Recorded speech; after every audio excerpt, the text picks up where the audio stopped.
Hey guys, we are coming at you live. Excited to be here, Mr. Jerry Norton. How the heck are you doing, bro? Good. We took a week off there with some travel and stuff going on. So good to be back, Cody. Travel, and I think specifically the Norton compound had an awesome little party, and you were manning the grill, my friend. Yeah, I had to man the grill. That's right. This is, and I bet you that was a good party. I just about flew out, just so you know. Just about. These guys know how to throw a party. Well, guys, I'm excited to be here. This is going to be fun. As you can tell, the topic tonight, and really what we want to kind of housekeeping items on the beginning side of this is the topic tonight is all around virtual wholesaling. So the best way that you can make this of most value is as you chime in, because this is very much a live Q&A. We're going to do the best we can. I know sometimes we always have posts saying, man, I want more Q&A. We're going to try and do the best we can. Know that first and foremost.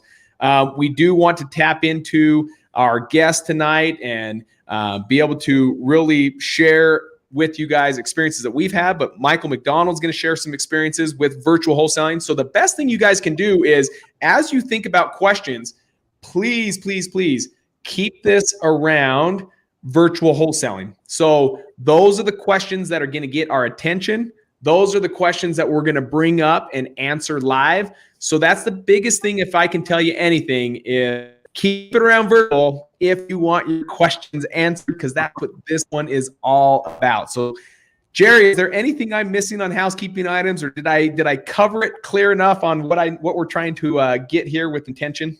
Yeah, definitely participate in the chat, guys. That's what this is for. We definitely want to dive into this topic and try to get some depth to it. We've got a special guest on here that's going to be breaking down a deal like we like to do. But like Cody said, we are going to try to focus on some Q&A. And Cody, this is a really hot topic. I mean, since kind of COVID, this has become now a really big thing for a lot of people. It's turned from this kind of like obscure idea to pretty mainstream. And I think it's going to continue down that path just because everyone's really comfortable now with conferencing, Zooming, on the phone, not this face-to-face connection anymore. And so with that, I think it's going to become more and more of a thing to virtually do the business. And so it's kind of interesting. I've been doing it virtually for about 7 years now, long before it was even called something. And so there's some nuances to it. There's some challenges to it. There's also some huge opportunities to it. So we're hopefully going to try to get into that and give you guys some real good takeaways on today's live stream. Perfect. Well, before we get going, let's do our introduction, but I've already got a cool little segue question on this side that I'm going to bring up here in just a second. But tonight, guys, we have Michael McDonald. This guy is one incredible individual, has been in the business for a couple years now, doing big things. They've done well over 100 deals. Right now, he resides in Las Vegas. Headquarters started out in Nebraska. And when he moved to Vegas, he carried to where he's, doing deals locally, but ultimately he's doing deals all over the place. Nebraska, like the Midwest, and then he's got Florida deals, and he's got Colorado deals. And tonight we're going to break down one of those deals so you can kind of get a taste of what that looks like. But again, guys, I'm excited to have Michael McDonald with us. So Michael, to get us going, why don't you give us maybe just a 1-minute version of what got you into real estate and specifically wholesaling virtually? Absolutely. Well, thank you again for the intro. Thanks for having me, guys. This is an honor for sure. So I got my start in real estate by attending the free real estate event. Showed up. They sold me on the $2,000 package, went to the 3-day event, got sold on the $20,000, got the one-on-one mentorship. And so basically all in from the very beginning, $50,000 in debt, and we were off to the races. Got in that way. And then 2 years ago, right? 2 years ago, Michael? Yeah, it was about 3 years ago now. Okay. The first year, it was kind of a rocky roller coaster. Did a handful of wholesales. It wasn't until I quit my full-time job after realizing that, you can make some pretty real money in this business, that things kind of took off from there. So 2 years ago, I quit my job and shortly before doing that, I formed a partnership with my now business partner. And right as we were starting to gain traction in our business, my wife talked me into moving to Las Vegas. So we were in Nebraska, moved to Las Vegas, and naturally you figure out how to do deals virtually because our home base was Nebraska, and we now live out here and we do deals virtually. Why Vegas? Why Vegas? Of all places, why Vegas? Yeah, that's a good question. Well, first of all, the weather in Nebraska, I don't know if you guys have heard, in the wintertime is just not very pleasant. So that was number one, the weather. We're like, okay, we've had enough. And then number two is her family. Her sister has some kiddos out here, and we were starting to raise a family. So I have a couple kids myself, and wanted to raise the kids with their cousins. So we settled down over here in Inspirata here in South Henderson. That's fantastic. Cool. Something cool, Jerry, you might know some pin on this, so we can we'll keep going back. So Mike, I'm excited for this, and we're going to kind of just keep going in and out and trying to capture some questions along the way. One out of the gate before I miss it, because it's so cool. This is one of our guests that says it's the highlight of her week to be on this, Jerry. But she had a fantastic question, and she says, how can I wholesale from England? What does this process look like? Is this something, when we talk about virtual wholesale, Jerry, have you seen people out of the country do wholesale deals within the country that it ends up being, it works out and they're able to do that successfully? Yeah, I actually have some Finder students in some of my programs that actually do that we've had some from Canada and England, Australia, South Africa. So there's some tricky things there between countries, and you have to sit down with somebody in your country and find out what the ramifications are for doing a deal in the US and how you're going to get compensated back into your country. So that's not really something I know the answer to, because it's going to be different for everybody. But you certainly can virtually do this from England in the US. Now, the idea would be you live in England, you find, source, and do a deal in the US. Title's going to ask you, how do I send you your check, right? So that's what you're going to have to try to figure out is what that looks like. And there's a lot of different ways to do that. But there's going to be different implications for tax and all of those things that I think you just need to kind of sit down and figure that out on your end. But yeah, you certainly can. I mean, whether you're sitting in Arizona doing a deal in Michigan, or you're sitting in Australia and do a deal in Michigan, virtual is virtual. So that's the kind of good thing about it. That's awesome. That's awesome. Maybe a question, and definitely chime in, Michael, on this before we get going. What are some of the things, I think this is a great beginning part of to actually start where we're going to go with this. And with the virtual, I think there's a uniqueness to this because you've got 50 states to pick from. I mean, you've got a ton of territory to pick from. How do you begin to decide on what your markets are going to be and how many markets are too many? Like, how do you know where to start if you're going to go virtually? I know you it may already be a little bit virtual because it's like, yes, headquarters started in Nebraska, you moved to Vegas, but you're still doing deals in Nebraska. But then at some point you branched off and went to other states. What made you select those states or those cities? Yeah, so we look for some of the like mid-sized markets. We were kind of trying to stay away from like the big markets like maybe Phoenix or Las Vegas for a lot of reasons. But number one is you're competing against hedge funds and there's just more people doing it. So we thought maybe in these other markets, less people doing it, and we could have more of a market share if we decided to do that and just went all in. So those are the couple things that we kept in mind. However, we decided to test it out in Denver, and it's been a challenge because there's just a ton of competition, and so that's what I would say is just kind of find a market where you might have somebody reputable who you can trust to go boots on the ground if need be, but also just kind of look at more of a mid-sized market versus one of these larger markets.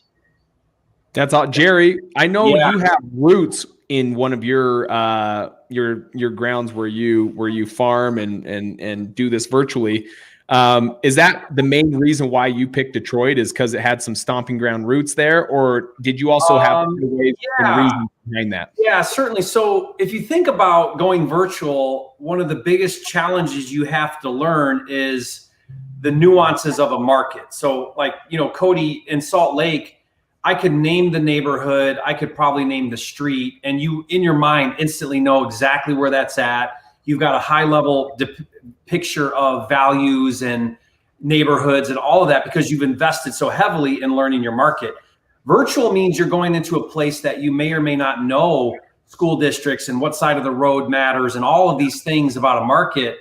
So really it comes down to how your ability to find and analyze deals. If you feel really confident in the analyzation process, I've gotten so good at that from so much practice over the years that, you can give me something in Topeka, Kansas and give me a minute and I'll figure it out, because I kind of know what things to look for. I know how to not cross major roads. I know what to look for with school districts. I know what questions to ask if I'm talking to somebody, to a real estate agent or whatever. So that just comes with kind of some practice. So there's kind of two ideas here. One would be, I'm going to pick a virtual market and I'm going to learn that market inside and out. Kind of like what Michael talked about, where, we're going to go to Denver and we're going to pay our dues. We're going to pay the price to really figure that market out, build a list there, do all these things and try to create momentum. And then the other idea is, it really doesn't matter. I don't care. I'm going to market kind of to this giant ocean rather than a pond and just look for leads anywhere. And I know some wholesalers that kind of do that model because they feel really good about taking a seller lead, figuring out the numbers, and they know how to go find buyers. So then it really doesn't matter where it is. Yeah. So you kind of think, am I going to be like an anywhere virtual, or am I going to kind of virtually pick a specific market? If you pick a specific market, I totally agree with what you said, Michael. Stay out of the highly competitive big metro markets. There's no need to. If you can pick a market, pick a mid-sized market. I call them sleepy towns. Pick a little bit more off the radar, not getting so much attention, not like these super fast growing top markets. Like I could tell you 10 different people I know that virtually wholesale in Indianapolis, right? Because they heard that that's a great place to do it. So then you got a gazillion people there all virtually wholesaling. Whereas, maybe somewhere else is no one's really looking to go there virtually. So there's a whole lot less competition. Does that make sense? So those are some things to really think about when it comes to choosing that market. That's fantastic. So maybe one last question before we start deep diving this with you, Michael, in this deal that you're doing in Colorado and that you're closing on very soon, is this something that I'm one of those guys that, at least in when it comes to wholesale, I wholesale right here in the backyard, right? And we do have an operation in Dallas that we visit, but it's very much an operation. It's not much virtual. It really is an office, and I have team members down there. But one of my philosophies is build that cash buyers list, build it up really big so that when you come across deals, you don't have to worry about it and you're going to make as much money as possible. Do you start with that strategy, or does virtual, you don't need that guideline? Are you going to build the cash buyers first, or let's go find a deal and then use some other different strategies? Jerry has fantastic strategies, by the way, if you do not have a cash buyers list, of how to quickly find cash buyers in that area. What is the strategy you use to get that going? Yeah, for us, we're not worried about the cash buyers, especially in this market. We are always continuously adding cash buyers to our list, through just VAs and maybe some ads out there, and just networking in general. So we'll find like a few really solid players in the market, maybe find a realtor who understands investing as well, potentially for boots on the ground. But really, the cash buyers, as you guys know, in this market, if you have a deal, they're going to be a dime a dozen. So we don't worry about that as much. And, maybe that's a little bit different than some others do it. But we haven't had as much trouble in hotter markets. Now, we've found dispoing a deal in the middle of nowhere, Minnesota might be a little bit more difficult. But for the most part, just focusing on the marketing aspect first, and then the cash buyers, we're naturally building a list over time. Yeah. And when we get a deal, we push it out to them.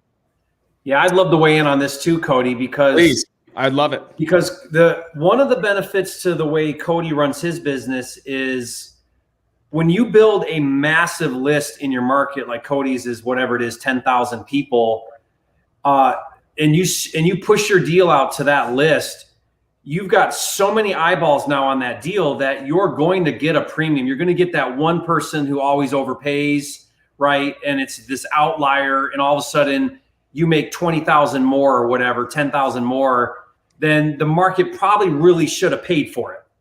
And I know that's your model, Cody, and it's tremendous and works well. And that's a payoff for spending years of building that cash buyer list. So when you think about virtual, you really should consider that, because if you set up roots in a virtual market like Denver or whatever it is, you should go into that market with the intention of a long play, which is build a massive list, build a lot of momentum with your leads, and all of that's going to pay off huge in the long run. If you don't do it that way, and it's more of a one-off, which are a lot of my deals, because a lot of my virtual deals, Cody and Michael and everyone listening, a lot of them are fix and flip, because in my Finder program, someone brings me a deal, meets my criteria, I buy it, I fix it up, I sell it. And that's nice because I don't really care where it is. If the numbers work, I'm going to sell it retail anyway, so it's fine. Yeah. But when you go wholesale that way, and you're going to wholesale in a virtual market and it's a one-off deal, you've got to implement some strategies where it's more about, I've got a contract, I've got a window of time, what's the fastest way to a buyer? And it may not necessarily be the highest price I can get, because I'm not able to get enough eyeballs to really pull that premium. Yeah. And that's the downside of it that has to be considered and weighed against all of the other pros and cons, right? So it's just a reality of doing it. That's so good, so true, because yeah, you're right. And we've all been a cash buyer employee where we have the one cash buyer who just buys every single deal. It's just super easy. You make a phone call, you sell the deal. You know you left money on the table, but it was just too easy. Yeah. So don't be that guy. I'm guilty of it, still am today. But yeah, that's fantastic advice. Here's one, guys, that I think is worthy of saying this. Let's tie this into virtual, whether he meant it or not. This would be something that even as many years as I've been in it, I would think of, okay, well, what is cost there? And how do I manage a crew virtually? Michael, you're probably doing majority of your stuff where you're doing an assignment, which awesome. Jerry, it sounds like majority of yours, you're doing the rehab. I would love to hear what gives you the confidence. And I think many people are here thinking, where do we get the confidence and the faith and the trust that we will know what these rehab costs are? We'll know what these and ultimately how to run some of these crews virtually. Because I see that as like that's a fantastic question. I've never had to do that. Yeah. So the way I look at rehabbing is I really dumb it down and simplify it into 3 basic levels of a rehab. Light, which is carpet and paint. Average, which would be carpet, paint, kitchen, bath. And then heavy, which is like a gut, everything, roof, windows, siding. Like it's just a giant rehab. And in fact, I built an algorithm that kind of takes the square footage of the house, it weighs it against either that light, average, or heavy model, and it gives you pricing that basically is going to get you, 90% of the way accurate, right? Without like no thought process whatsoever. And I found that following those numbers, it really does almost always line up exactly. So because you're either going to do one of those 3 things on a project, essentially. So knowing that, and then making sure that you're budgeting the right rehab number. And again, I like to have a healthy rehab. I really want to go into a rehab with the right budget. Otherwise, all the fun's gone. Like nothing's worse than trying to save a toilet seat because your budget's so tight. I hate that. It's so stressful because now I got to hire the cheapest guys. They're high drama. It's problem after problem after problem because I'm trying to do a $30,000 rehab for $20,000, which means I got to cut every corner. I got to hire, unqualified cheap labor and all that. So I don't like to rehab that way. I'd rather make more offers and get a deal with a better margin where I can go in there and rehab it with the right budget and hire the right guys than have all of the stress of a tight budget where I under budgeted for it. Does that make sense? Makes perfect sense. Yeah. So that's kind of, I mean, and if you guys want, I can give you kind of I got a free version of that deal analyzer where it has an algorithm. Let's put that in there, Jerry. I'd love to put that up. I was going to just say, what's the link? And let me type that in right now. Yeah, it's just called mydealanalyzer.com. Okay, so this is brand new updated. We just actually updated this a week or two ago with the new numbers because, as you guys know, in the past year, labor and material have all skyrocketed. That's an understatement. Yeah. My Deal Analyzer. Yeah, .com. Yeah. This is where Cody's brain can't think. Analyzer. Give me the spelling. ANALYZER, I believe. MyDealAnalyzer.com. Yeah. Let's see if this looks good, my friend. How are you liking this? Is that it? That's it. Yeah. Okay. So guys, I'm going to leave this up for a while because I think that's something that's super helpful for you guys. That's a great question. Ace of Blades. Solid question there that we're able to do. So now kind of moving into this, let's start getting into this deal. Let's get into the meat potatoes of this where individuals can now take some action. Guys, this is why I say pull out the notepad, pull out the pen, or whether you're typing it, because just the sheer fact of just watching this, let me give you just a small little story. It won't take long. I went to a RIA group in 2011 as an insurance agent. I met this couple, amazing couple. They sat down. I said, hey, how are you guys doing? And they said, great. I'm like, what are you guys here for? And they're like, man, we're looking for our first rental. I'm like, that's fantastic. Fast forward 2015. I met that couple. I was speaking this time and I stand up and I'm talking. And then afterwards I said, oh my gosh, how are you guys doing? It's been 4 years. How many rentals have you picked up? They're like, well, we're still waiting for our first rental. Guys, 4 years. 4 years. They've been going to this and still haven't done their first rental. I'm afraid that that could be the same thing here. I hope you guys know that our intent behind this is action. It's not to come here and be like, man, I just love it. It's just cool. It's fun. I love it. I feel good. That's fantastic. Hopefully you feel good, and that feel good feeling produces action so that you can go out there and get deals. That's really why we do this. So please, please, please jot down the gold nuggets that are going to be shared tonight. So Michael McDonald, tell us, my friend, you said this is it Evergreen, Colorado? Is that the city? Yep, Evergreen, Colorado. We were marketing to Denver, actually. Okay. And this came in from a Facebook ad. Okay. So they submitted a web lead on our Facebook. Okay. And basically just the normal process. Lead qualified. Reached out to him and had a conversation. Found out his motivation for selling, and then what was the motivation for selling? So they can understand what it sounds like real time. What did that sound like? Yeah, absolutely. So he was actually moving to, I think he was moving to Tennessee, just kind of getting to the retirement state, had a business and wanted to just slow it down a little bit and get out of the mountains. So nothing crazy, nothing, divorce or anything like that I was aware of. There's no like speed or timeline or condition or driver. Driver's just, I wanted to move out of state, but there's no other these pillars really weren't there. Yeah, no, the motivation was there. He wanted a fast closing. He actually had a bad experience with a realtor. He had the property listed, I think, probably a year ago. And then at the time, it was just so inconvenient for him. The realtor dropped the price without asking, a couple different things that really ticked him off. And so he decided, I'm not doing that again. And so the house was a little outdated, but it wasn't bad by any means. And so more so just wanted to close fast and didn't want to hassle around with listing it. Okay, perfect. Now virtual, that's different, right? For me, it's like, awesome. When can we meet, right? And we're going to go out there. We're going to meet face to face. Is this stuff that typically can be done while you're on the phone, all in one phone call? I mean, virtually, I'd love to hear what you guys do, because mine is our team's on the phone, they hear motivation, and the next thing is how soon can we get in front of them, right?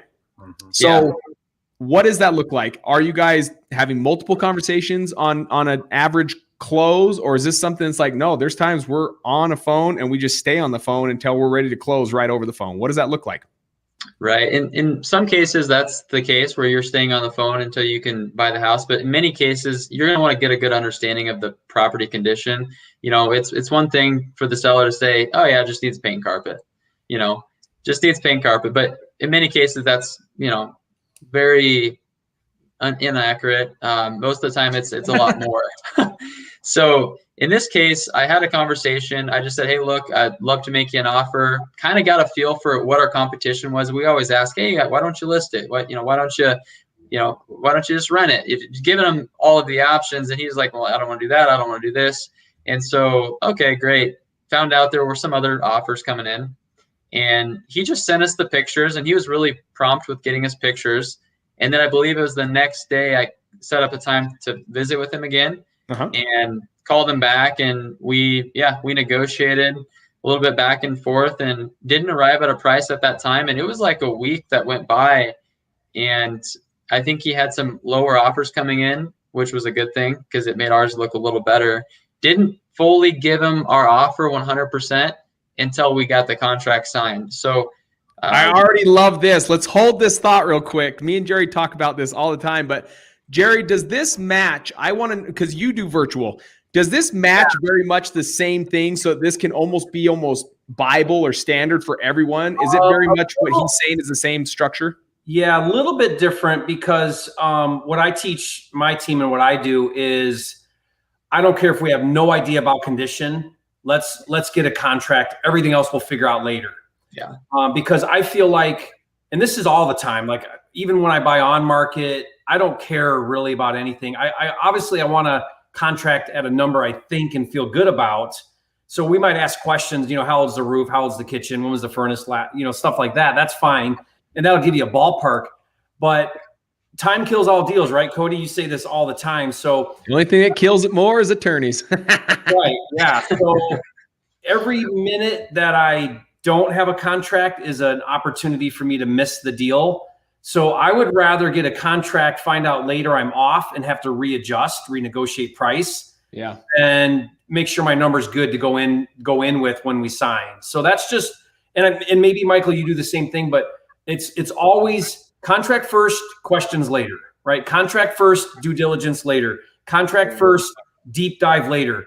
Because when you have a contract, you now bought yourself some time. You've eliminated anybody else from stealing the deal out from under you.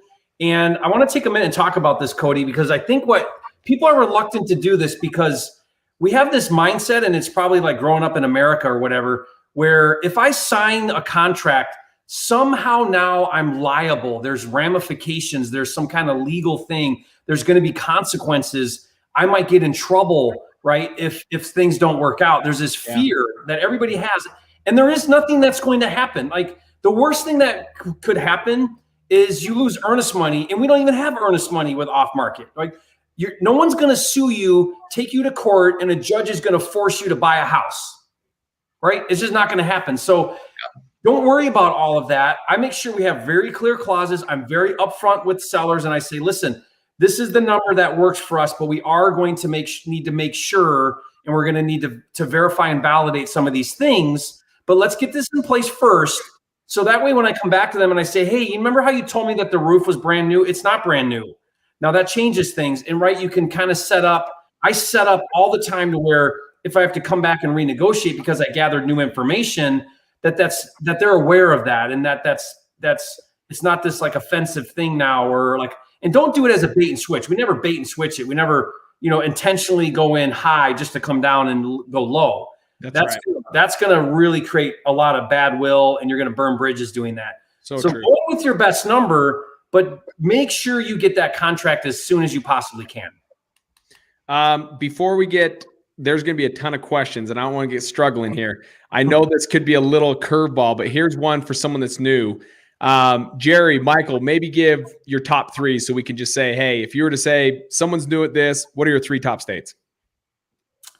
Michael, what do you say? He's like, I'm not saying.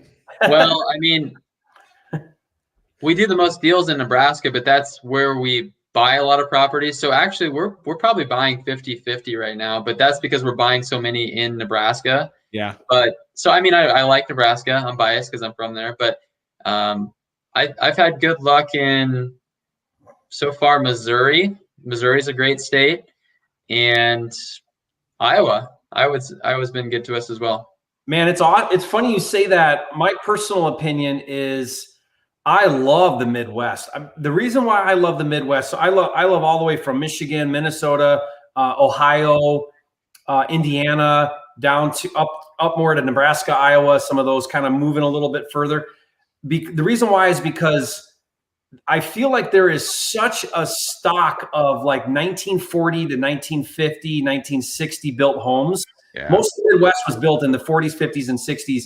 So you have so much inventory that is dated, that's older, that needs repair, that's distressed. Way more than you find in Vegas and Phoenix in the West. Mm-hmm. I mean, the entire state of Utah is 20 years old, really. So there's a lot of newer. Everything's built in the 90s and up. When you go to Vegas and Utah and Arizona, yeah, still dated, right? You can still find dated stuff, but not like stuff built in the 40s that's knob and tube, right? I mean, electrical, everything dated, and so that creates a ton of opportunity for flipping. Yeah. Don't forget about those 1800 houses, Jerry. Oh yeah, yeah. You got. I mean, I just flipped a house in Indiana that was literally built in 1890 something, right? So, yeah. And it had foundation issues. So there's so much of that, and it creates just a ton of opportunity. That's if there's any side I like of it is like picking out the data. So I won't throw out 3 states because I couldn't tell you. I'd probably lie and tell you Hawaii, Alaska, and all the ones that are impossible. No, just kidding. I would say the biggest thing is reverse engineer. So how we picked Dallas ultimately to be another location, and not really virtual, but another location that we'd open up doors, is I looked at what is a deal in Utah and what is it that pays us the most. And then we found a market that mirrored us, that looked very much similar.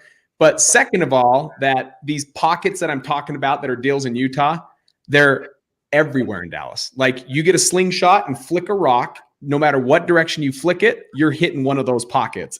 They're everywhere. They're everywhere. There's endless amounts. So I love what Jerry said, this endless amounts of opportunity of what a deal is, this 1940 build, 1950 build, and it's endless. Like it just goes on. Every home, a plethora of distressed properties that come to ultimately distressed property owners. And it's reverse engineering what a deal is. Yeah. Now, Cody, I would, if I were to add 2 more things to picking your virtual market, I would actually advise people to stay away from Texas, Florida, Utah, and the other, non-disclosure states. So a non-disclosure state means that they don't have to disclose the sale information. They're not mandated to do that, which means unless you're able to set up a really good team, on the ground team, you're going to have trouble comping properties and getting data. It's just going to be tougher, right? And so you can Google non-disclosure states. There's 12 of them. And I just would right out of the bat, by going to a non-disclosure state virtually, you're already creating one more layer of challenge. Right? Great insight. Your Texas team is on the ground. So it's virtual in a way, but it's also not, because you created a team again on the ground. But for everybody else, if you're going to do this from your home office and pick a state, I'd stay out of the non-disclosures, because you're going to have a heck of a time there. And then if you follow some of my on-market strategy where we go straight to listing agents and double dip, I would also stay out of the non-dual agency states. So there's a handful, just Google this, but if the state doesn't participate in dual agency, that makes it much more difficult if you do on-market. Now, if you just do off-market, it doesn't matter. But those are 2 more things to think about. Fantastic input. So let's get back to this deal now.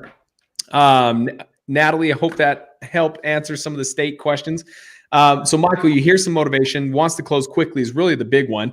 You said it took about a week before you really got to the point where you're talking numbers. I love what you said. This is one of my favorite things, and one of my favorite trainings is never present an offer until they're ready to sign. And too many times, that's probably the biggest mistake I see, where individuals leave an offer. In fact, me and Jerry have talked about this, even with his own personal business, right? It's sometimes we go in there, and it's because we struggle through this, guys, that we've learned this, is we've seen the odds of when we make an offer and how many follow through and we get the deal versus how many we lose to another individuals, because usually they take those offers and now they have a bona fide offer and they just use it against you to get someone to come up $1,000, $2,000, $3,000, or they just keep shopping until they get the highest and best and they move on.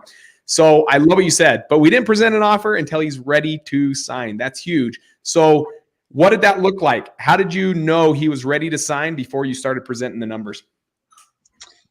Well, he had another offer and I said, hey, if I use the if then statement, right? I said, if we could be around here, is that something that would sound good to you? And he's like, well, no, I need to be at least this. And I said, okay, well, let me see what I can do.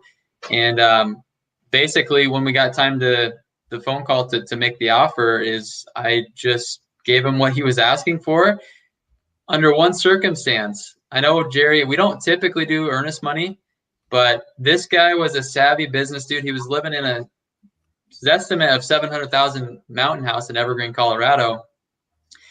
He wanted earnest money. He wanted 10,000 earnest money. That was non-negotiable, and that was horrifying. Non-negotiable or non-refundable? Non-negotiable for the earnest money, and the earnest money was technically non-refundable, which is absolutely kind of crazy now looking back, because we actually did close on that deal. So what I did was I took my contact that was a cash buyer. Well, first of all, I got it under contract, right? We agreed to the terms. We kind of went back and forth, and I was like, well, listen, we don't typically do this much earnest money. How about this? How about that? I was doing whatever I could. He's like, nope, I won't do a deal unless it's $10,000 earnest money hard to the title company. I was like, well, we're going to roll the dice. So I said, let's do it. We put basically, before we put it under contract, let me back up a bit here. We actually had, because I talked about the on-site review, the inspection with our cash buyers. He didn't want to sign an agreement until we actually had done that, which is kind of backwards from what you would normally do, right? You would typically get under contract, put it out there. So I'm like, all right, I got to get somebody through there. I need to kind of get, a green light, good to go. So my cash buyer / realtor came through and he said he'd buy it. And the price that I told him was obviously higher than the price that I knew I was going to get it under contract for. So I was very confident. I basically just sold the deal for convenience versus trying to get the highest assignment fee because of the risk I had on the line. It was a $380,000 purchase price, wholesale that for, $10,000 higher than that. But I knew it was sold because I pretty much simultaneously got the contract signed and then the assignment done. Wow, there's so many things I want to talk about. Break it down, my friend. We got some kind words here from Angela. Thank you, Angela, for the kind words. But Jerry, break that down, because there was so much value in gold that I think a repeat of what he just said is now take it down even slower. Because I agree with you. There was so much value shared right there. The guy had to get a drink because he just spit it all out, right? Like he has to get. So Jerry, break down the gold nuggets, my friend. So guys, first of all, if you're not familiar with what earnest money is, that's money you put up you put up front at the time of signing the contract with the seller. Technically, that money should be held in escrow with a title company. That way, if there's issues, you can get it back. I advise never to give that to the seller. Now, Michael, I don't know if you gave it to the seller. Okay, good. So don't give it to the seller. You'll never get it back. Let's say there's a title issue or something. But that earnest money then is applied towards the purchase. So if you wholesale, you get that refunded back to you. But savvy sellers and all real estate agents require earnest money, and it's your good faith deposit on the deal. So it's like, hey, I'm serious. Here's some earnest money. Now, your goal, if you put down earnest money, is to always protect your earnest money, or at least understand the risks of that earnest money. So Michael said, I made my earnest money non-refundable for $10,000. So guys, he went into that deal well aware of the risk. If he could not find a buyer, he would forfeit his $10,000 to the seller. Now, if you can't stomach that, then don't ever agree to do that, right? Don't do that if you can't stomach a $10,000 loss, because that is a risk that you run. Or know how to buy it. or buy it if it comes down to it. Or take it down. Take down the deal and close. Yeah, exactly. So you have to manage that risk. And so where's your risk tolerance on deals? The seller said to Michael, I will not do this deal without a $10,000 earnest money. Michael said, I'm willing to do that. Now he took it a step further on the risk level, on the risk scale, which was he did not have a contract, but he took his deal to a potential buyer without a contract. Now you guys, I hope you can see the inherent risk there. Whenever you're working with buyers and you don't have a contract, there's nothing between you and that buyer, right? You're spending time, you're bringing people to the property, and you don't have a contract. Now, in your case, that's what he wouldn't sign until you went through your due diligence, right? So, there's all these different things where this deal could have gone bad or where you took on more risk. But guys, I mean, this is the business. If you're not willing to learn how to manage risk and take on risk, you're going to limit the ability to do deals and what you can do and what you can't do. So you just got to know how to manage that effectively, I think is the point I want to make. So ideally, we don't take buyers to properties without a contract in place, but you did it reverse. You did not have a contract. You took some risk that your buyer would not somehow go backdoor you, which can happen. You pre-sold it is what I call that, which is you got your buyer on board knowing the seller's number, and then you put the deal together reverse. So it's a little bit of a reverse wholesale in a way, because you got your buyer first, then contracted with the seller, and then went back to your buyer and did an assignment, I'm assuming, right? Correct. Yep. Yeah. Was that the guy you end up selling it to? It was, yeah. Nobody else knew about that deal except for him. He got a smoking deal. So I call that, he calls it reverse wholesaling. I call it cash buyer's employee, but there's guys, something else that Jerry tapped on that I just want to reiterate that's really crucial, guys, is everything's a risk in life. Waking up and getting out of bed, there's a risk to that. Getting in your car and driving to the office, there's a risk to that. So that tolerance, right? But there's a risk in everything. And then you might be listening to this, you might be thinking, gosh, Michael McDonald, that's hard. Jerry, that's hard. Cody, that's hard. So is going to a 9-to-5 for the next 50 years. And so I always tell people, pick your hard. You're either going to have hard going to the office or hard building a wholesaling business. Pick your hard. And one of them is just going to have a different reward system. Yeah. And depending on what rules you're playing, you can play the rules of 9-to-5. It's going to be hard. And these rules will have an outcome. And you're going to play the rules of wholesaling. It's going to be hard. And there's going to be an outcome. So now you just got to look at it. What's the outcome you're looking for in life? But pick your hard. They're both going to be hard. 9-to-5 is not easy, my friends. And nor is wholesaling. But pick your hard now and be willing to get that risk tolerance. There's a risk waking up and drinking water. There's a risk to that. Now it's a small risk, but there's a risk to that. I like to say, Cody, life is hard if you're rich and life is hard if you're poor. But I'd sure rather have a hard life and be rich than a hard life and be poor. I mean, that's just me. I think there's a comedian out there that says, but money can buy a wave runner. And I've never seen anyone on a wave runner that doesn't have a huge smile on their face. It's money does buy happiness for some. Yeah, money doesn't buy happiness, but being poor doesn't buy anything. So I don't know. That's right. That's right. Here's something good for virtual. I might be able to tap into this. This is very, very easy, guys, because this can be done in any market, and I could do this in any market.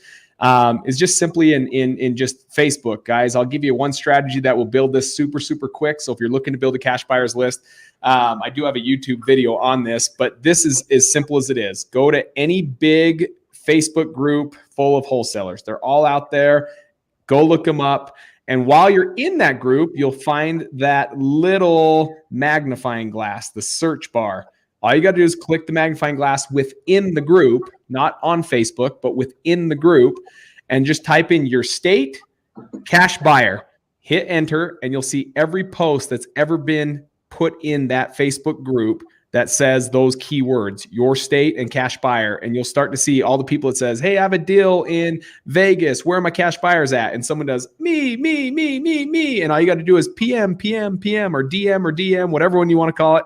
DM, direct message them. Hey, I saw your buyer in Vegas. Love to add you to my cash buyers list. I got a hot deal right now. Awesome. Yeah. Email it to this. Boom. You just added one. And you can do that. We have virtual assistants doing that for our market, over 250 a day, guys. It's the easiest method out there. So that's a quick way. Diego, hopefully that helps you, my friend. Okay, so let's get back to this deal. You get out there, you find this deal, you have your method of doing it, you get it under contract. This one you said you closed on and just ended up buying it. And what was the purchase price of this you said? Are we still talking about the Colorado wholesale? Oh yeah. Did you not close on it? No. So we assigned it to the guy who went and looked at it. Yeah. Assigned to the guy. So you put under contract at what was the purchase price? 380. 380. Okay. Yeah. What was ARV to give people a perspective when this all fixed up? What would it sell at? Well, at the time, I thought it was 600,000. Yeah. I was curious, and I checked Zillow recently, and somehow it's at 700 now. So I don't know what button he clicked on Zillow how that went up so much, but yeah, it was 75% minus repairs in that market. Okay. So you've got that. You put it under contract at a great price. Ultimately, this buyer goes out, loves it, wants to do it. What were you able to assign this contract for, my friend? We assigned it for 380,000. Oh, you put under contract at 380? 390. Sorry. So you put under contract at 380. Yes. Assigned it for 390. Correct. Yep. Okay. So a $10,000 assignment. Is that correct? That's right. There we guys. Go. The victory bell.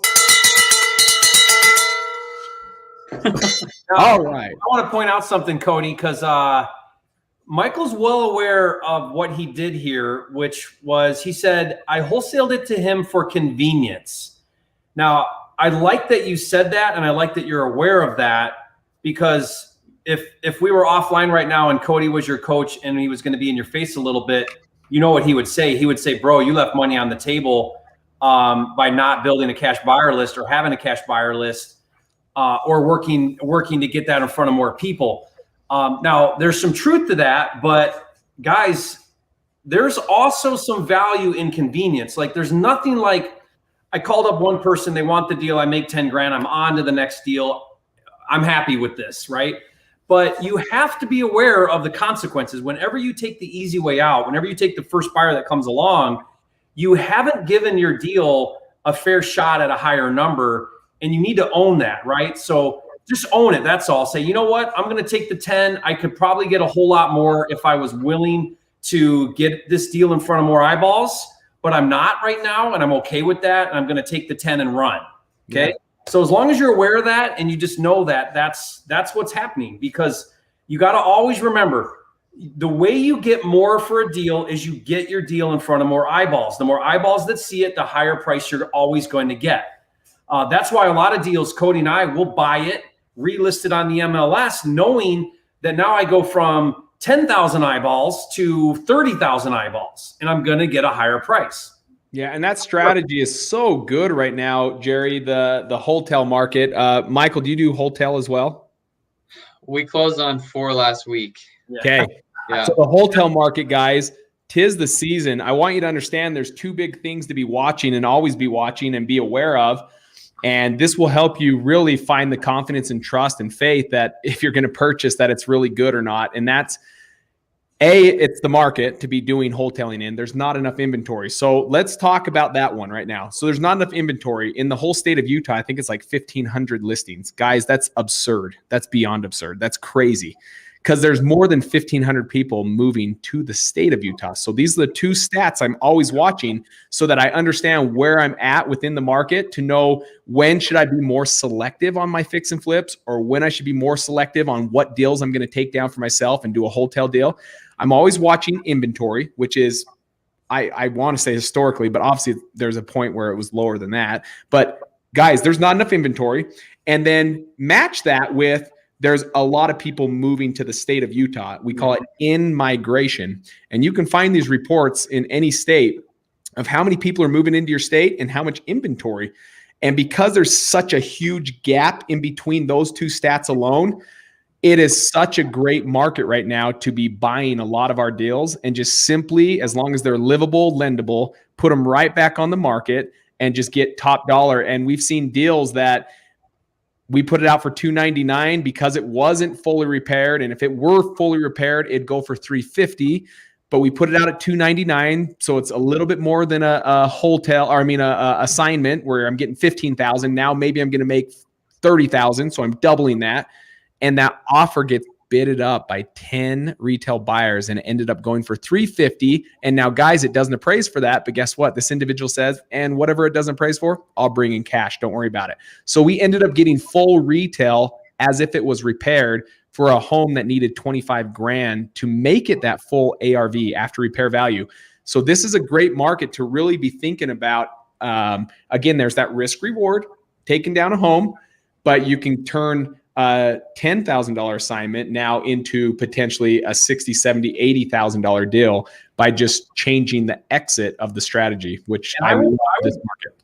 I would throw in there too that traditionally the wholesale model, like Cody mentioned, where it's clean and livable, lendable, that works best for wholesaling because now you're targeting a retail buyer with that deal and you know that it's clean enough for them to buy it. But don't underestimate the exact same strategy for cash buyers. Like that never used to be a strategy. Now it's a big strategy. I'll buy stuff that's cash only. It will not get a loan, and we'll still put it out on the open market, relisted, and I'll get way higher price than anybody on my cash buyer list because there's just that many more cash buyers that are looking on market as well, looking for deals. So it's crazy. So true. So true. Anything you want to pipe in on that, Mike? Yeah, like Jerry said, is we literally had listed one of our properties. Our best cash buyer said, hey, I have a 1031 exchange. I will give you 10,000 over list price if you just take it off the market. I even pay the realtor. So we just sold one. We literally just bought it and sold it for way more than we thought. It was almost retail price, and it was to our best cash buyer. Well, you know why that is, and that's the exact reason why you do that. Because 1031, when you do a 1031, what you're doing is you're rolling over your profits from one deal to another deal, and you have a window. You have a 90-day window to identify. Locate. Yeah. How much is it? It's 90 days, isn't it? It varies because I think I've heard as long as it could vary, but yes, essentially 90 days. 1031 investors are highly motivated buyers. Highly. If they do not find that next deal fast, they lose their 1031, which means they pay capital gains. They can't defer taxes. Yeah. So they are amazing buyers for overpaying. Like you said, he paid almost retail. He didn't care. It wasn't about the deal. It was about the tax. That's why he bought it. He did not care about buying value. He cared about rolling over his tax. So that's why. Now, you would have never found that guy had you not put that thing out to the world, and he was that one buyer willing to pay way more than everybody else. And it's the same rule. More eyeballs, higher price. That's exactly right. Here's a great question. This is really speaking my language, y'all. Have you ever had those 2-3 VIP buyers that you'll sell all your deals for a little less because they bought several deals from you? I have one asking me to send them the first before blasting. That guy is very, very good and very creative. And he's trying to do it because he knows if many eyes are on that, his price is now going up. And I would always say, don't feel bad about that. At the end of the day, who's more important? Taking care of you and your family or taking care of the cash buyer? And I think we might sometimes think, well, I want him to win. Yeah, it's okay. If he doesn't win, he won't make an offer, and that's okay. But that doesn't mean someone else won't make an offer and is okay with making a little bit less on a deal to get a deal, and that's okay. I will never have 2 to 3 VIP cash buyers, because here's what you also do is you'll put a home under contract, and I've seen this countless times from students I've worked with, even at my Scale event. I had an individual from Idaho that swore by this. And I'm telling you, he was as blue as I was telling him this is the craziest thing ever, is as blue as he's saying, no, man, I love it. And I said, cool, let's do a breakdown on their last 5 deals. Of his last 5 deals, 2 of them, he had to cancel the contract because his buyer says, nah, it's not a deal. Is that true, guys? Because if they tell you that and you believe that and you write your story, what if you would have had 10,000 cash buyers on your list? I can guarantee you it may have been a deal. Now, here's what makes it no deal to someone. If you have 3 buyers, maybe this buyer A is only loving this area of the town. And so any deal outside of that area, it's always a no for him. Maybe it's like, nope, unless it hits this area, it's a no. Does it mean it's no deal? No, it just means it's not a deal for this buyer because he loves this area and he doesn't like this area.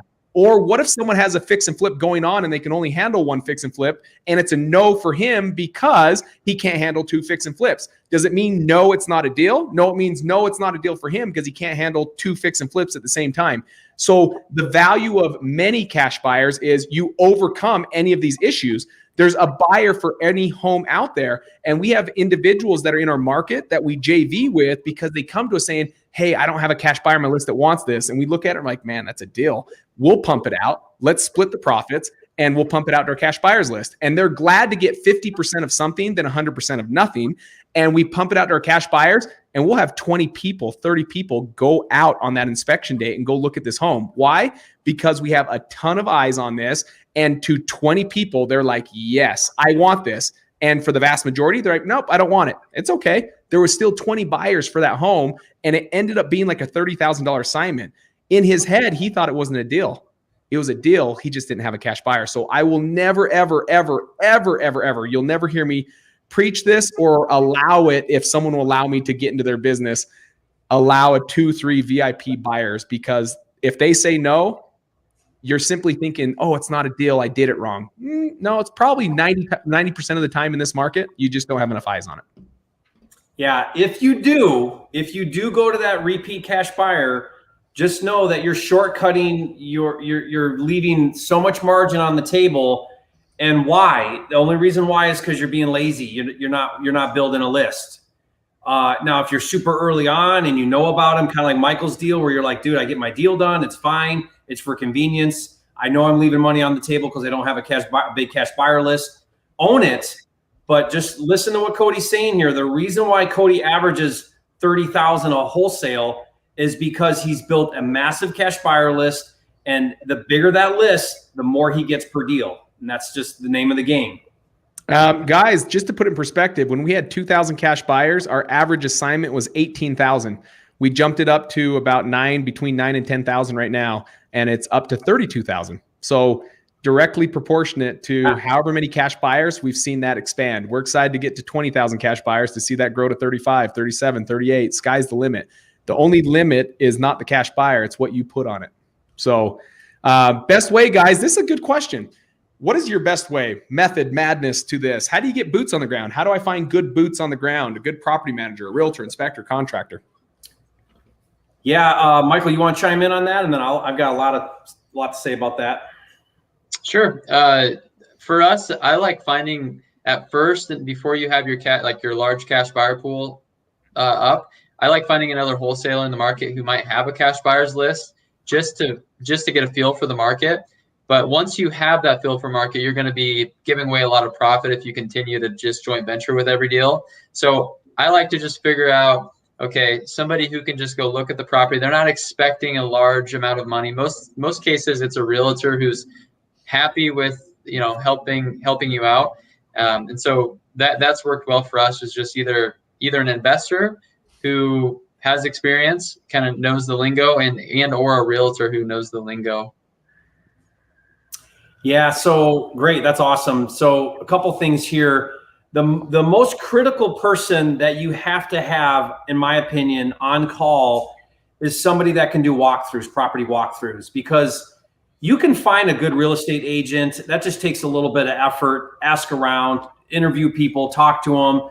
I try to go with agents that specialize in investors. They understand what we're doing. That's important, but that's not your urgency. Your urgency is always, I got a contract. I got a window of time. I got to get some eyes on this property. I need to get somebody over there right now, especially if you're on market where you've got very small windows to work with. So I like to have 3 or 4 guys that I can just say, hey, I need you at that property in 10 minutes, 20 minutes, 30 minutes, and do a walkthrough. And this person does not have to be highly skilled in contracting. They need to be able to take pictures on an iPhone and a video on an iPhone and get that to me in a Dropbox or Google Drive link so that I can see what the heck is going on. So I try to have 2 or 3 people. I pay them between $25 to $50 for a walkthrough. I try not to send them out to properties unless I first have a contract, because if I don't have a contract, I might be wasting money sending someone out there. $50 at a time adds up, right? So I get a contract, send my guy on the ground. He goes over, does a walkthrough. I verify and validate that the condition is what I think it is.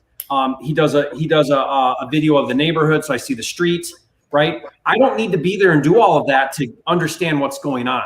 I can do that from my home office if I have good pictures and if I have good video. So I think that guy is your key guy, because you need them instantly as soon as you start talking on the phone and you start putting stuff under contract.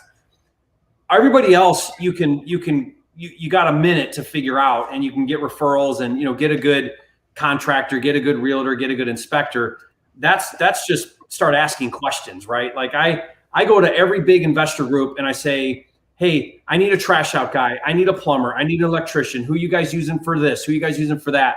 And everyone will chime in. You'll get 20 people comment on a roofer. And it's like, awesome. Then I go get all those guys to bid my job.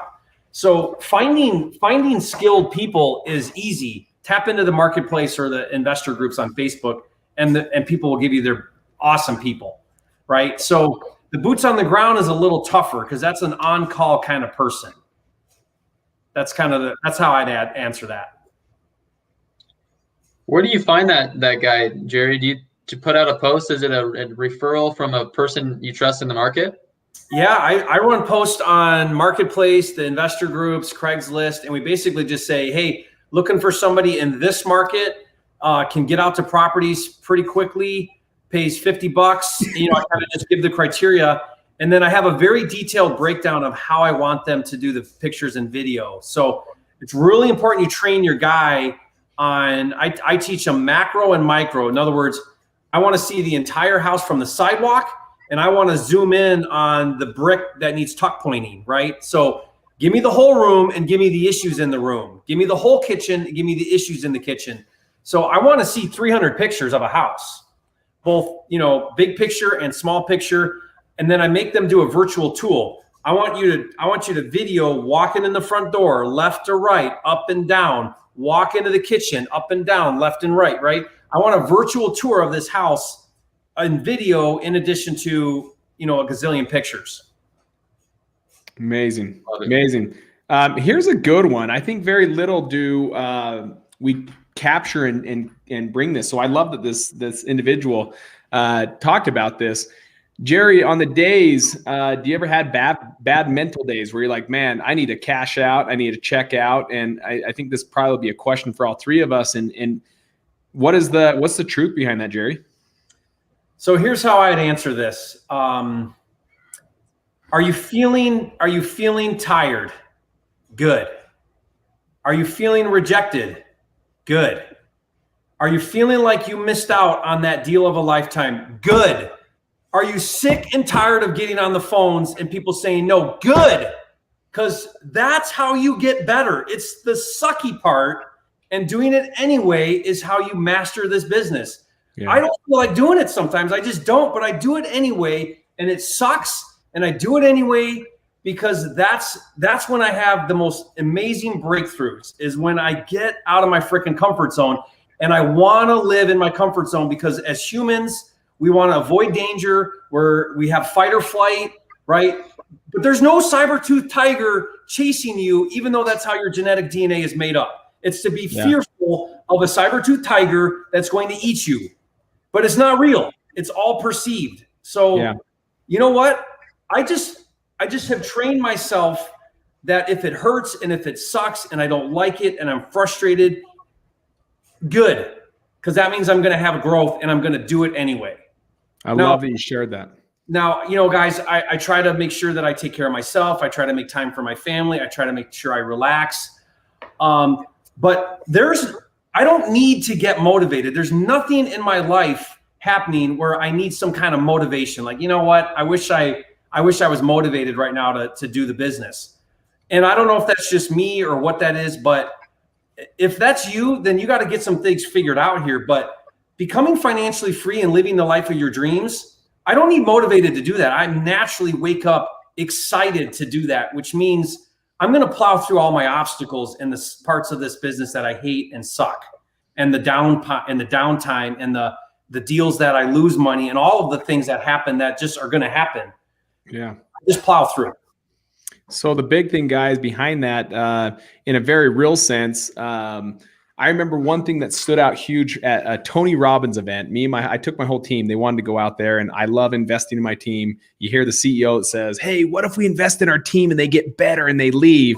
And the president says, "Well, what if we don't and they stay?" Right?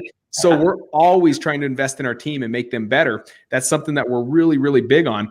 So we go to Tony Robbins. And the one thing that stood out is he said every single day he jumps into this cold water. It's like 40 something degrees out in his backyard. And he'll wake up in the morning and he gets in and jumps and immerses his whole body and then gets out, right? Every day he fights this. Every day. He's not one day that his mind isn't saying, "Dude, Tony, today's okay. We don't need to do this today." Every day his mind is telling him, "Bro, it's warmer right here in our bed. Bro, you don't need to do it today. It's not worth it." But he tells his mind that he's not negotiating with it. Like, I think he even used the point, he's like, "Don't F with me." He's like, "I will not negotiate with you." Right? Like, he's like intense, but every day his mind is telling him, stay comfortable every day. So we hear about mindset, and that's good. But at the same time, you got to remember, like Jerry just said, your mind is like, "Ooh, if we go outside, there could be a horse that tramples you or a saber-toothed tiger." It's because your mind wants you comfortable. You have to remind your mind you're not negotiating. Now, also to that point, I want to tell you there are non-negotiables. So Friday night, there's non-negotiables. I will go on a date night with my wife. Or there's non-negotiables. I won't miss my boys' sports. Now, guys, these non-negotiables have always changed in time. As I first started, those non-negotiables, it was, we're going to put forth this sacrifice up front, but I had my buy-in from my wife. I even had the buy-in from my kids. Now, they don't remember always what that buy-in is, right? They're young, but we had the buy-in as a family that dads could miss some sports events, could be missing dinner, could be missing putting them to bed some nights for the short term until we can build this up and get a business and get a team around it, processes and systems in place so we can scale this thing, but ultimately also not lose track of why I'm doing this. I'm doing this because, yes, I do want to increase my income. I'd be lying if I told you that wasn't a reason.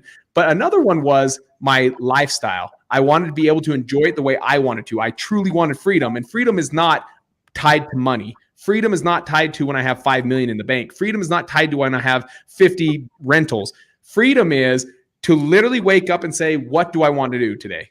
And if I want to hang out with the kids, that I have that option. And remember that, because it's easy to fall in the trap that when you get successful, it's always to get more successful. And people think success is what the world would say. You see magazines out there, they never talk about most successful families out there, right? That doesn't sell. They talk about Forbes 500, top 500 companies, the most successful companies out there. And that's all we see. And so we tie success to win money and we're the top 500 company. That's not it, guys. Remember why you got into this. I've done a survey many times. The two top, it comes back to what I said. Make more money and financial freedom. Those are the biggest things, like freedom of how you live your life. But yet you'll find out you're going to make more money. Michael will tell you, Jerry will tell you, I'll tell you. It's incredible. It prints off bills that you're like, I don't know where these dollar bills just came from. You look at your bank account and you're like, I've never seen this much money in my bank account. But sometimes, and most times, I see the entrepreneurs forget number two, and that is freedom and lifestyle. And guys, hold on to that and remember what you commit to, that you're going to sacrifice up front so that you can have this lifetime. Otherwise, it's just a high-paying job where you're working more hours than you did at your 9 to 5. Love that. Mike, anything you want to throw on that? Man, I don't really know how to follow up with it. You guys really nailed it on the head right there. But one thing that I will add is, like you said, Cody, I mean, I literally have that on my wall behind me. Remember why, for a reason, is because that is my reminder not to be lazy, to not just settle, because I know why I started this. I know why I've sacrificed. And in the beginning, yeah, you're going to sacrifice a lot more. And I don't think I'm going to chill until I've retired my parents or I've achieved that 100% financial freedom, because that's what it's all about, guys. I mean, we work hard so we can spend time with our family, go on a vacation when we want, and have that freedom. And yeah, that's about it for that. Awesome, guys. Here's a good one. I don't know this. I'm going to let you guys attack it. But how do you show someone a potential buyer virtually? How do you show your potential buyers virtually without them going directly to the seller? That's a big problem. So that's something I have boots on the ground. Obviously, not just boots on the ground. I have a team in place that we never go unattended. Are every one of your, Jerry, I know a lot of your swing to this point right now is really wholesaling or fix and flipping, but I know you've done a ton of wholesale assignments. And Michael, that's obviously a big one of yours. Do you make sure that there's always someone in attendance there, or do you allow them to just go out freely? Yeah, so I'll answer. It's really not a whole lot different than on the ground, right? Because virtually means that you're not there. You're running your business from somewhere else. To me, that's what virtual really means. Great point. But you have a team, right? You should have a team on the ground that's doing things in place of you. Cody, in a way, you're virtual in the fact that you're not going on that appointment. You've got somebody that does that. So you treat it the same way, right? In fact, most of our properties are vacant to begin with. So there's no seller there. If there is a seller living in the home, then we make sure we get that seller out of there. I don't want him home when we do our walkthrough with everybody. So we'll give him $100 gift card, say, why don't you go for a couple hours and have fun? And then, you know, you can have your boots on the ground, same guy that's taking your pictures. He can open the door for everybody, let them in, be around, keep an eye on things. Sometimes my agent that I work with, he's willing to do. So whoever you have on your team can do that and be there if you're feeling like you want somebody present. But I mean, most of the time we just set it up and the seller's out of there and they go in and I'm not worried about it.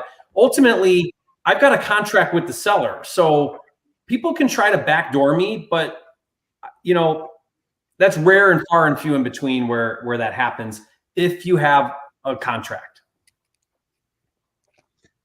So I have that's really good, Jerry, but I have something to add to that, because this has actually happened to us where we've had buyers try to go behind our backs before. You know, we always try to have a really good rapport with sellers. We always try to be as transparent as possible, letting them know, hey, you know, we're probably going to partner with another investor that's going to end up purchasing this property. But at the end of the day, you're always going to have somebody who's probably not completely ethical, unfortunately, who's going to do that. So what do you do to protect yourself in those circumstances? Do you just basically have a conversation with the seller ahead of time, or do you just worry about it if it happens to come up? So we just have a standard practice that we do on all of our off-market deals where I file an affidavit of memorandum. And standard practice, what it does is title records it. It clouds title that you have an interest in the property. It doesn't show your contract or your contract price.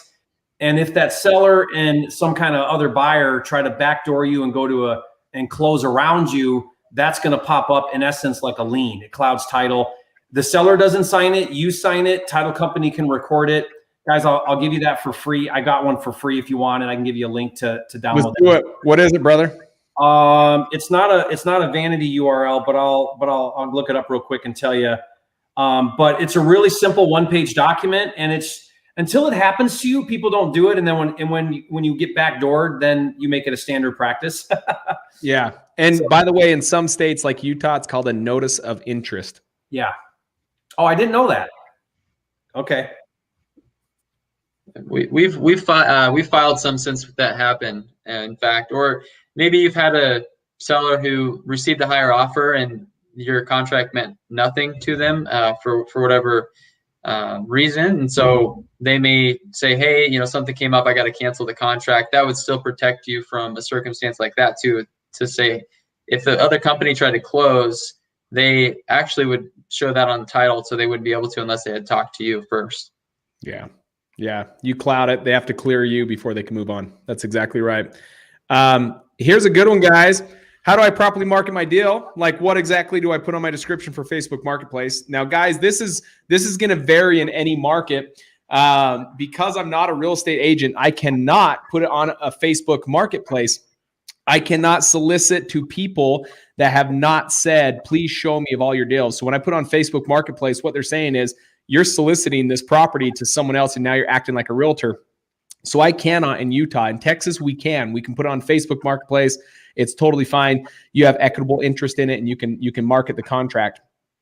So really know each state and know, are you a real estate agent or are you not? If you're not a real estate agent in Utah, mine's very simple. I can only do it to those that have raised their hand saying, let me know about your deal. If they have not raised their hand, I cannot show them this legally, or I'm acting like a realtor in the state of Utah.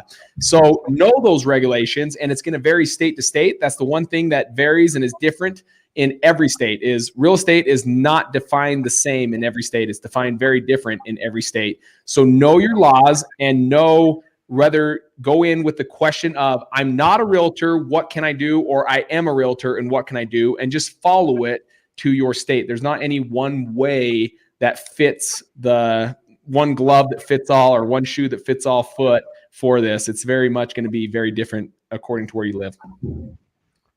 Jerry, anything you want to add to that, or pretty simple? No, I mean, this is an area that they're cracking down on quite a bit with some of the new wholesaling regulation that we're seeing come out, is what you can and can't do as far as marketing contracts. So Oklahoma just came out and passed really strict laws against it. And in Michigan, we can do it, Cody. We can market a contract there, which is kind of fun. So just know what you can and can't do. That's all. Yep, I agree. Okay. I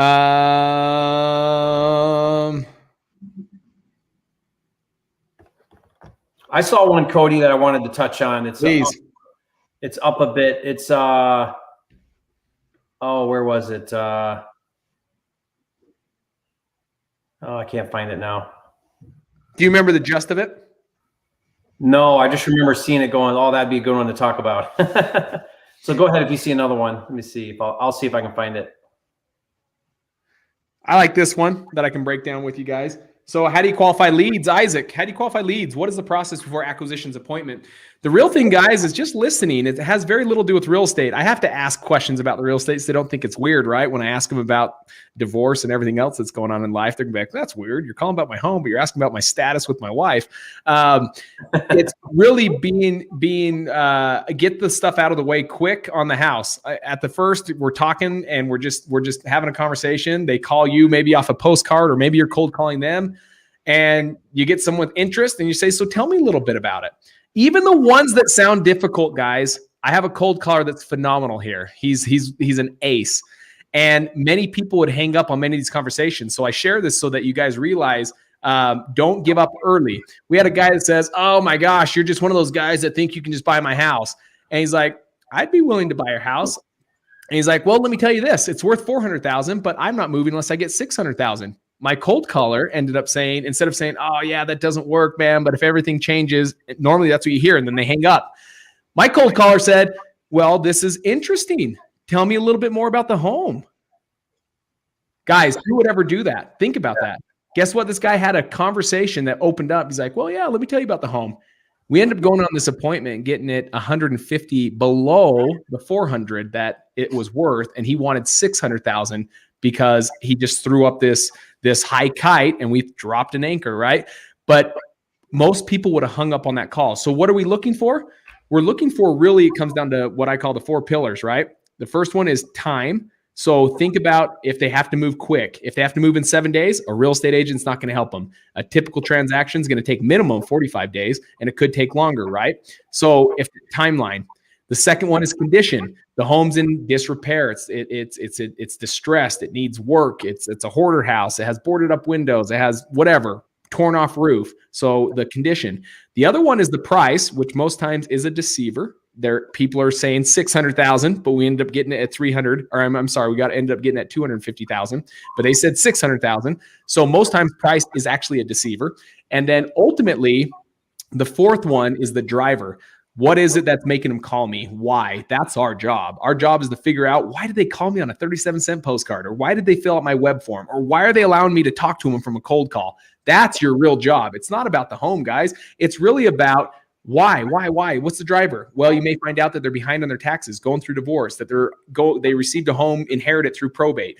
There's so many different forms of this. So that's the 4 pillars you're really looking for. And that's how you qualify that if you have these pillars, they exist, go on the appointment, or virtually right? This is where you will now just talk the deal right over the phone.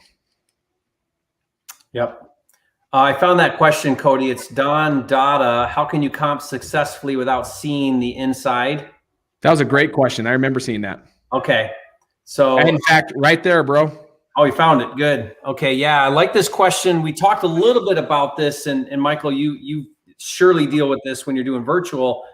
You don't know, you don't have pictures, right? You're talking to them. How do you figure out value?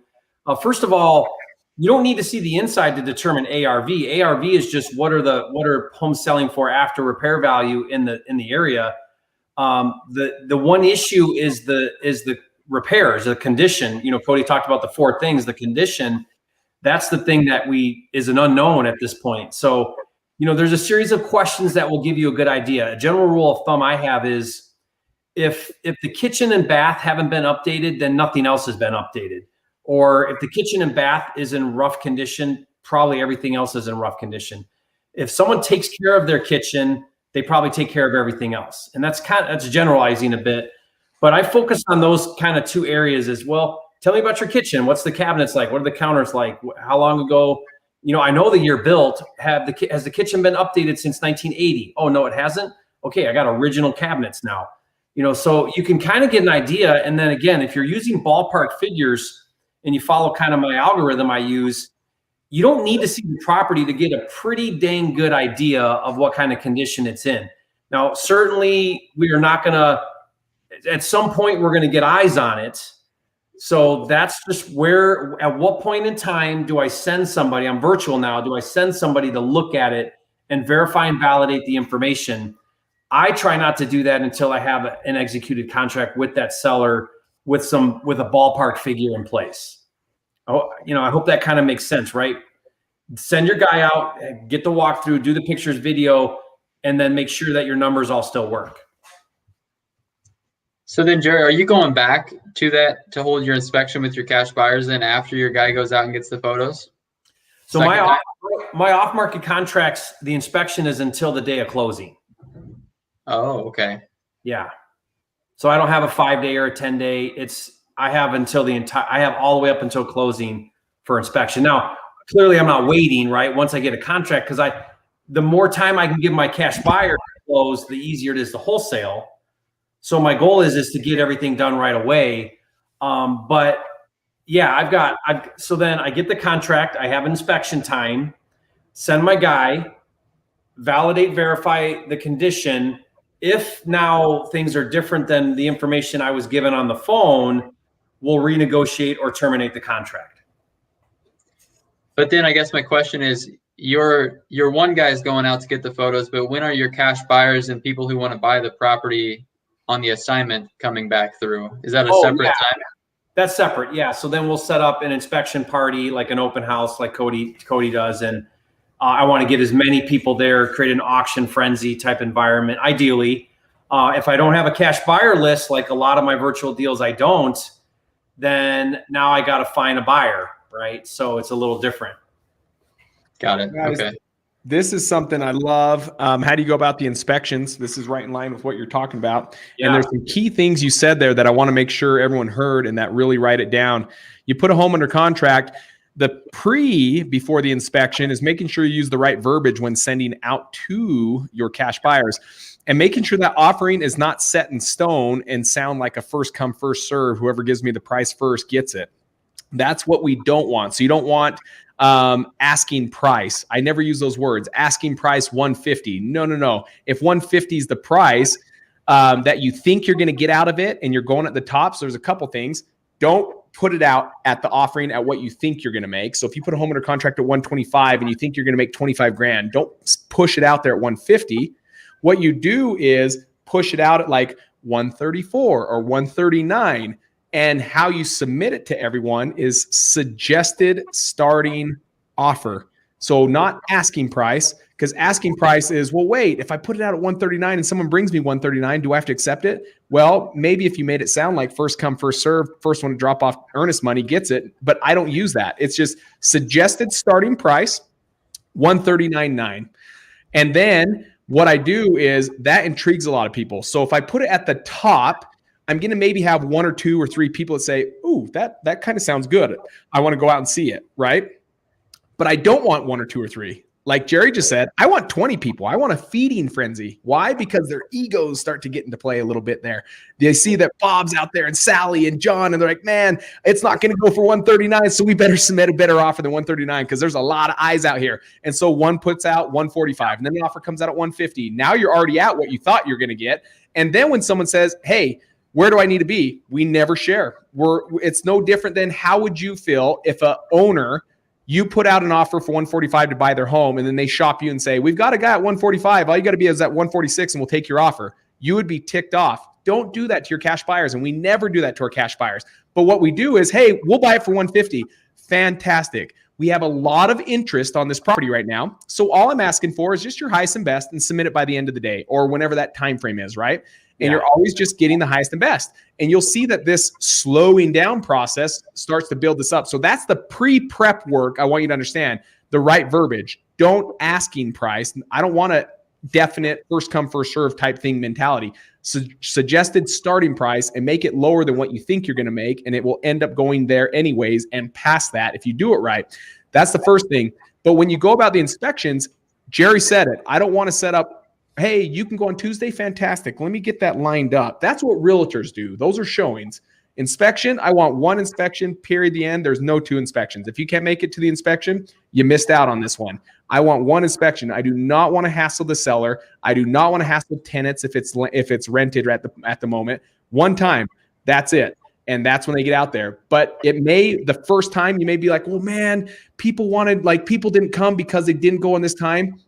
That's only going to happen 1 or 2 times before they realize when Cody sends out a deal, he means it. Like it's this date and there's only 1 time, and you'll start to see they start to just grow. So it is something that naturally has to grow. Maybe the first time people don't get it. And they're like, I'm just not going to make it out to this one. But then they're going to see, oh my gosh, Cody's sending out 15 of these a month.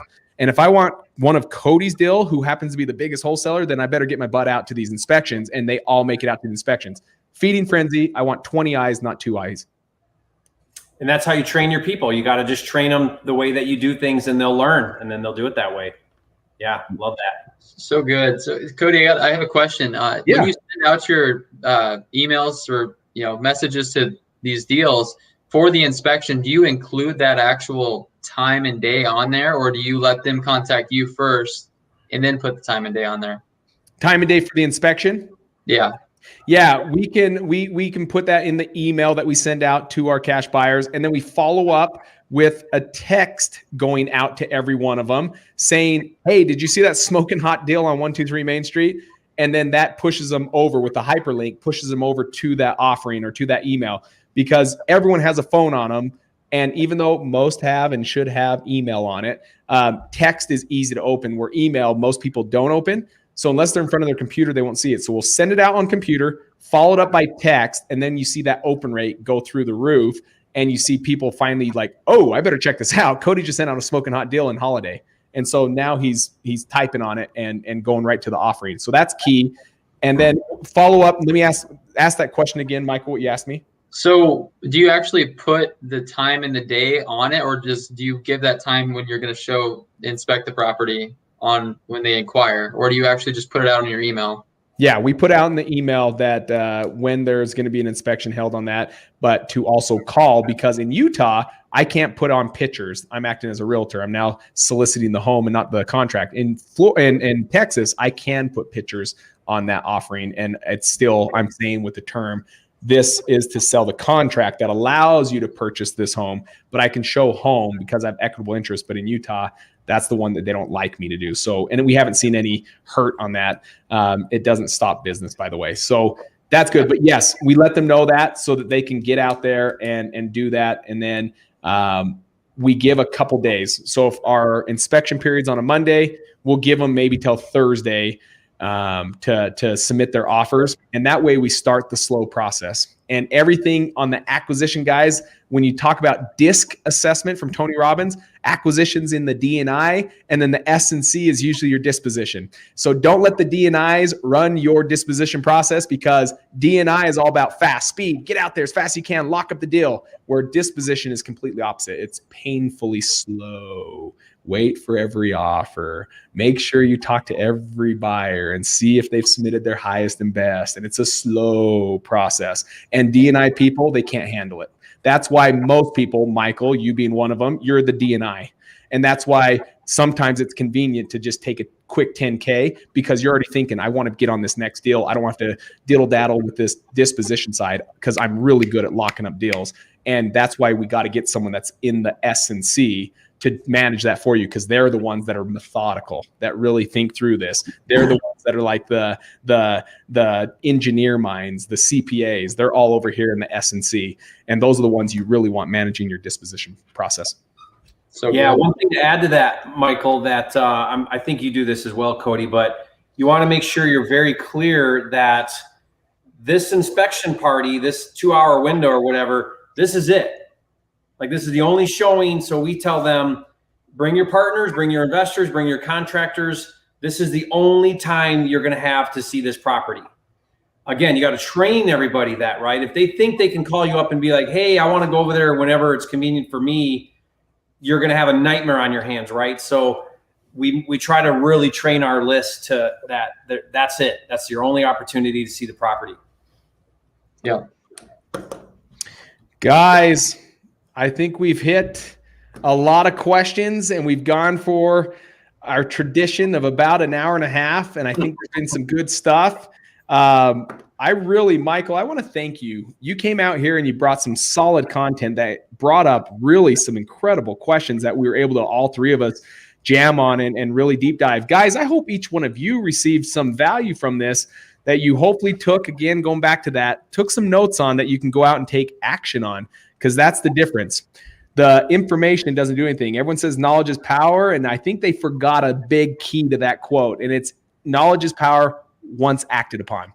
Knowledge is not power by itself if it just sits in your brain. Knowledge is power once acted upon. So go out there and act upon this new knowledge that you received, and this will indeed get you one step closer to your first deal or your next deal, and also help your business really turn into something that can change your life. Jerry, in closing, why don't you do like your housekeeping of what this looks like for the text thread, and your good way of ending of how you want people to talk about Michael to end this, and what do we do?